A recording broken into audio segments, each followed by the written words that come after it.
Hello everyone, स्वागत है आप सभी का मेरे चैनल क्यूरियस आरएस कॉर्नर में। तो आज हम पढ़ने जा रहे हैं सॉइल के बारे में। तो चलिए शुरू करते हैं। Soil is one of the most important natural resources. It provides anchorage to the plants and supplies water and minerals.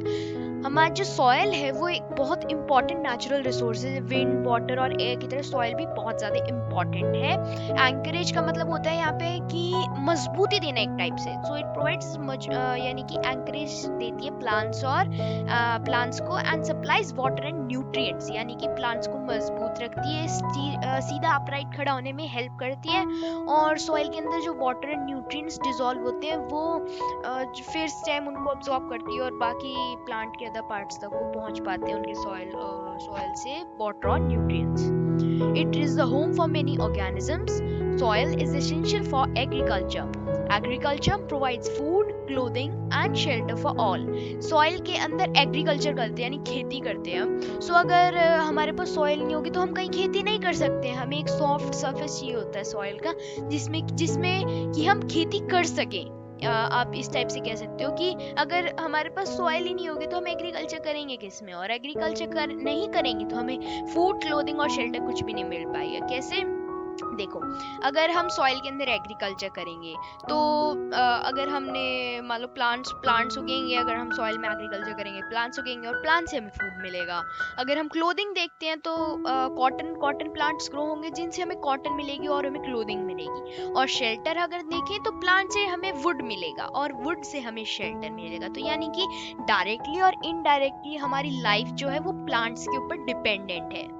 Soil is thus an inseparable part of our life.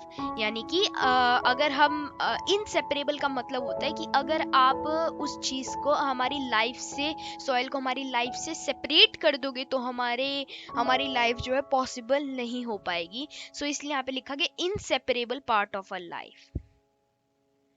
अब जो हम देखेंगे कि सॉइल के मतलब एक टाइप से आप कह सकते हो सॉइल किस से कंसिस्टेड होती है। सबसे आप एक सिंपल सी एक्टिविटी है इसके लिए कि आप एक ग्लास फिल करो और उसके अंदर थोड़ी सी आप जो थोड़ी सी सॉइल है उसको पुट कर दो थोड़े वाटर में डिसॉल्व करके। अब आप क्या ऑब्जर्व करोगे, सबसे थोड़ी देर उसको 5-10 मिनट रेस्ट करने दो। उसके बाद आप ऑब्जर्व करोगे कि सबसे बॉटम लेयर पे आपको ग्रेवल दिखेगा। ग्रेवल का मतलब जो हार्ड पत्थर वगैरह होते हैं वो सारे आपको ग्रेवल दिखेंगे लास्ट के अंदर। उसके ऊपर आपको सैंड दिखेगी, जो उसकी सैंड होती है वो आपको उसके टॉप पे दिखेगी। उसके ऊपर आपको क्ले दिखेगी। क्ले का मतलब जो चिकनी मिट्टी होती है ना, उसके सैंड के ऊपर आपको क्ले दिखेगी उस ग्लास में।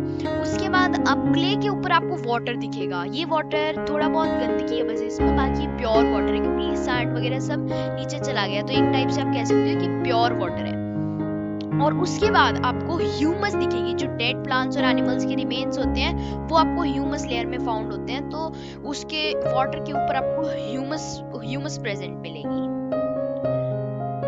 अब नेक्स्ट है हमारे पास the rotting dead matter in the soil is called humus. जैसे मैंने आपको अभी बताया, you probably know that soil is formed by the breaking down of rocks by the action of wind, water and climate. यानी कि जो soil है वो ब्रेक डाउन ऑफ रॉक से बनती है। जब रॉक्स छोटे छोटे टुकड़ों में ब्रेक डाउन होती है उनसे रॉक्स बनती हैं।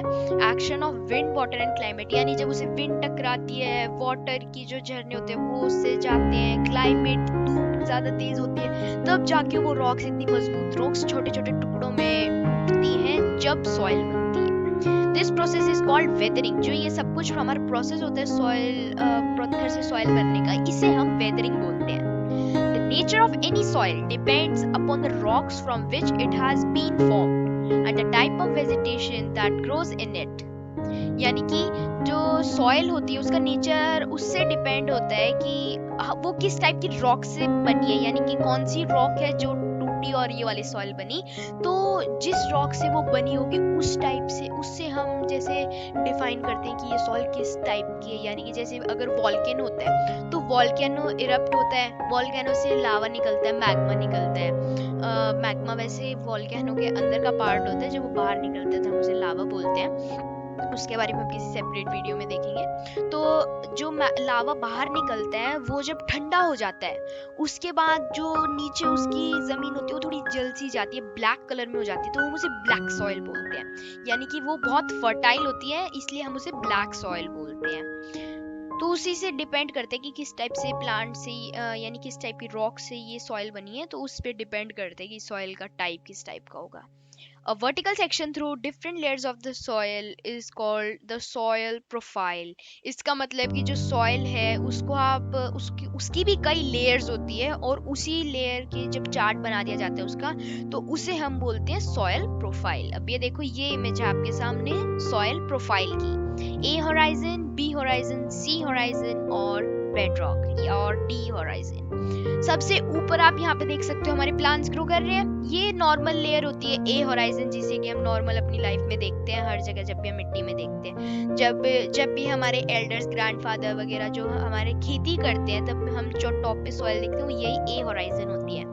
उसके नीचे थोड़ी बहुत पत्थर वगैरह आते हैं, वो और डीप होती है, वो होती है बी होराइजन। उसके नीचे पत्थर ज्यादा होने शुरू हो जाते हैं, उसे हम बोलते हैं सी होराइजन। और सबसे लास्ट की जो बेडरॉक होती है, यानी कि रॉक, जैसे आप देख सकते हो बेडरॉक यानी कि रॉक ही रॉक मिलती है, इसमें बहुत सारे बड़े बड़े और नुकीले पत्थर होते हैं इस वाली रॉक के अंदर, जिससे कि हम खुदाई मतलब अगर हम ग्रेवल से खोदते हैं तो हम यहाँ पर बड़ी मुश्किल से पहुंच पाते हैं, और इसके नीचे ग्रेवल नहीं खोद पाते क्योंकि ये बहुत ज्यादा मजबूत पत्थर होते हैं। अब हम इस सॉइल प्रोफाइल के हर एक सेक्शन के बारे में डीपली पढ़ते हैं। Each layer differs in feel, texture, color, depth and chemical composition।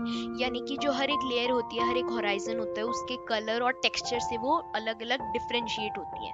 हमने अपनी अर्लियर क्लासेस में इतना डीपली नहीं पढ़ा था, हमने सिर्फ पढ़ा था कि सॉइल क्या होता है, और अब हम हायर स्टैंडर्ड्स में और डीपली जाते जाएंगे हर एक सॉइल प्रोफाइल के बारे में। वरना हमें पहले क्या लगता था कि सिर्फ एक सॉइल है, उसे खोदते जाओ सिर्फ एक ही टाइप की सॉइल रहती है, और जब हम ज्यादा नीचे खोदते थे तब हमें लगता था ये कलर टेक्सचर कैसे चेंज हो रहा है इसका, तो हम सोचते थे कि नीचे जाके सॉइल ठंडी या गर्म हो जाती है, इसलिए उसका टेक्सचर चेंज हो जाता है, जो कि बिल्कुल गलत था। अब हम उसके बारे में करेक्टली पढ़ते हैं।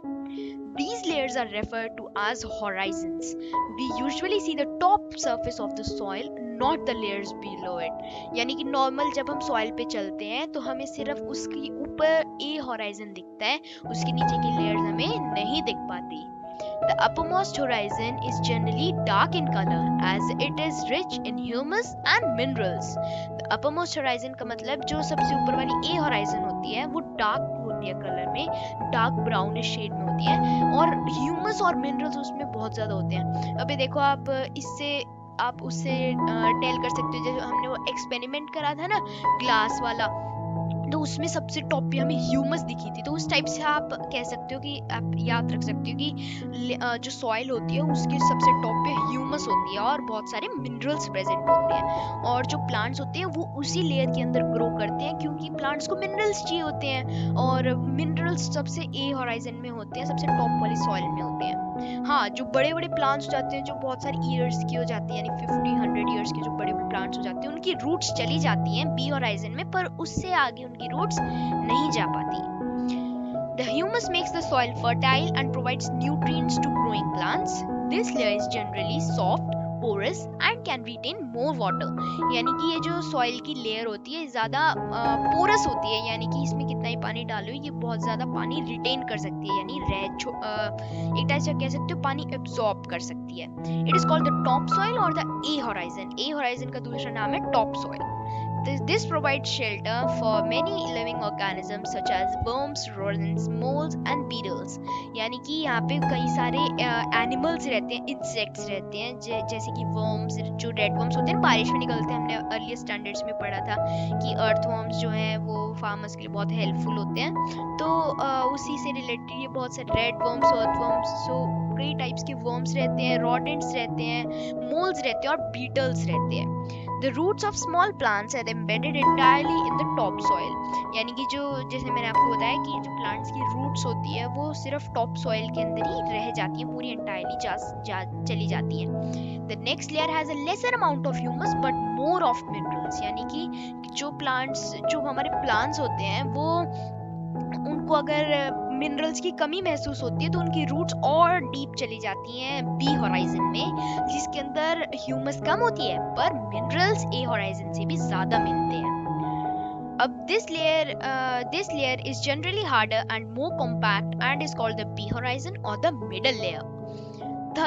The third layer is the sea horizon, which is made up of small lumps of rocks with cracks and crevices.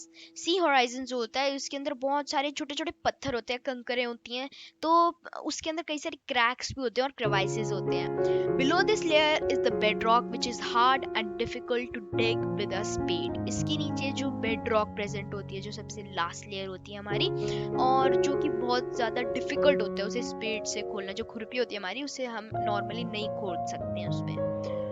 So I hope you understood today's concept and this much for this video. I'll see you in the next video and thanks for watching.